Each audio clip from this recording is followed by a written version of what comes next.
Aloha, mabuhay everybody out there in the interwebs. Today we're going to go through the Jamo ATM Dolby Atmos speakers recommendations and setup.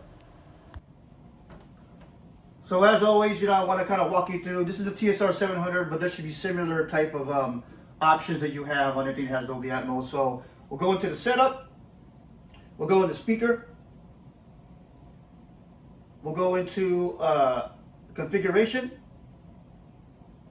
and then you'll see here, we'll see the option of front presence, right? I always do everything large until it cracks. I think you've seen my video on that. And if not, go and take that video, check out that video. It gives you all the settings of the TSR-700, so you can experiment, as well as kind of give you a little bit better definition than reading the book, right?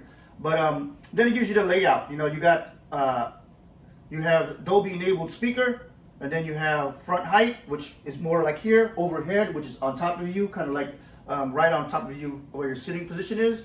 And of course, I have the Dolby enabled speaker. And I just wanted to kind of show you that because again, the instructions aren't that detailed, at least the ones that I got when I bought mine. And again, this is for the Atmos, Jamo Atmos S8s. All right, so hopefully you can go ahead and take a look at them.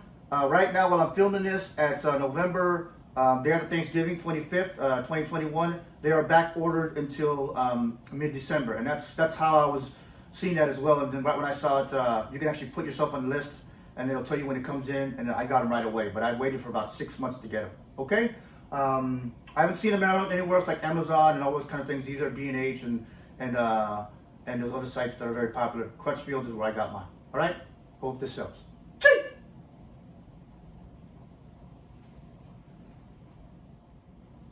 Aloha, mabuhay everybody out there in the interwebs. Today we're going to do a review, and more of a review in the sense of me giving you color commentary on the Jamo S8 Atmos speakers, ATM, right? They're always on back order. I was lucky enough to get them at Crutchfield, and I got them about $199, and it fits well with my Jamo bookshelf speakers, and I also have the center's channel here for the kit, right? Prices have skyrocketed. It is now November of 2021. I purchased this at about March of 2020. Got lucky and was able to get the set outside the Atmos for a pretty good price, and now it's like triple the price. So it's a hot commodity right now because we can't go to movie theaters. It's in California. All right. So why did I choose this setup? Well, if you see my other previous videos, I actually lived in a loft, and it was 25, 30-foot ceilings. And I need directional firing, and you can go review my, you can refer to those videos, and you can actually see why I did that. I still have that because I plan on doing a different install somewhere else, but I went with up-firing speakers because of the fact that I wanted to make sure it was, number one, tonally matched, right? Number two, I had the bookshelf speakers already. They're ready to put them on top. And number three is I wanted to see how they sounded. Is it what they call snake oil? Is it vaporware? Or is it actually making sure that you have a front presence using the Atmos type of sound quality and channels, right? So the short and sweet answer to that is it does. How do I know that? Well, I can easily disconnect and reconnect them, right? Physically, and look at a scene. You can watch John Wick. You can watch any of the Fast and Furious that are in Atmos. And you will definitely feel the height of your of the scene. So the actual front presence channels, right?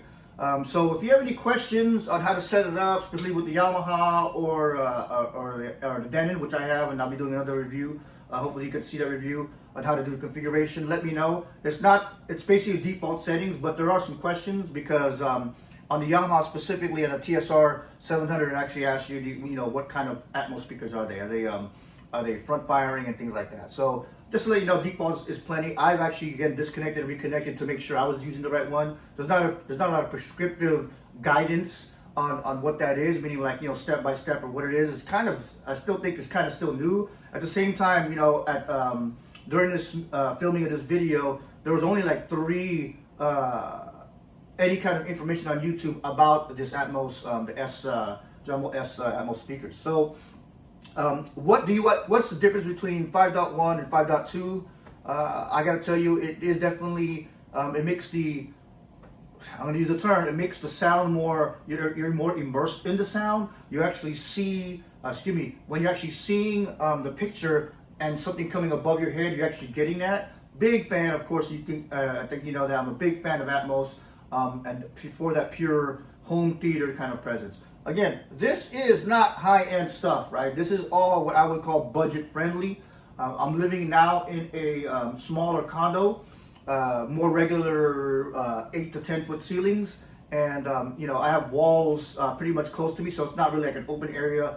So anything that's within this size, 3/4 volume, you know, on an amp that's about, you know, from 165 to around 165 per channel. That's the kind of setup I have. So would I suggest you buy these for $199? If you have the budget, I would say yes. Especially if you have the Jamo setup that already has a post that you just put it right on top of too. And I'll take a picture of that where it actually lands on the installation part. But it was really more of color commentary of is the juice worth the squeeze of $199? Can I really do a sound test with you guys? I've seen people do that, and you can take a look at that in the sense of is the up-firing type of system worth the money for $199? Again, I'm gonna say if you have the budget, and you're an audio, you know, you're a big audio AV kind of person, I would say the juice is worth the squeeze. Go ahead and buy them. You can always return them, and then from that point on, let's get your comments on what you think. First of all, with Atmos, do you like Atmos? Number 2, up-firing, what's your thoughts? And then, you know, give me some feedback on the setup and things like that. All right, and then the next thing you're gonna want to see. All right, this is Ray. Aloha, my boy. So this is where I was talking about the posts. These posts land right into the bookshelves, and you only put the speaker wire in here onto the bookshelf. So you don't have to put speaker wires here. So I like that in the sense of, you know, less wire management. All right. Just trying to highlight how you do the height, the Atmos speakers, and then wire the regular bookshelf speakers right here. Just gonna highlight that for you.